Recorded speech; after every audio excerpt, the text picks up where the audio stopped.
এই যে তেঁতুল গাছ, এই তেঁতুল তলায় বঙ্কিমচন্দ্র চট্টোপাধ্যায় বসে লিখতেন।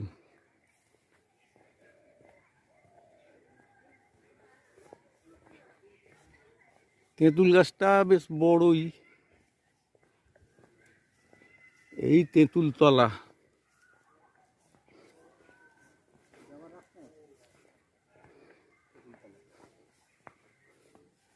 কিছু কিছু গল্প এরম বানানো থাকে, সে তেঁতুল গাছ আছে কিনা ঠিক নেই, তাহলে তেঁতুল গাছটা অনেক পুরনোই মনে হচ্ছে, হলেও হতে পারে বঙ্কিমচন্দ্র চট্টোপাধ্যায় সাহিত্য সম্রাট এই তেঁতুল তলায় বসে গাছ অনেক আদি গাছ জানো, এই যে সব ভেঙে চলে গেছে, লিখতেন। এদিকে দেখা যাচ্ছে ভেঙে চলে গেছে। হ্যাঁ, গাছটা তো বেশ পুরনোই মনে হচ্ছে, যে মেন গাছ, আদি গাছ, মেন গাছটা ভেঙে বেরিয়ে গেছে।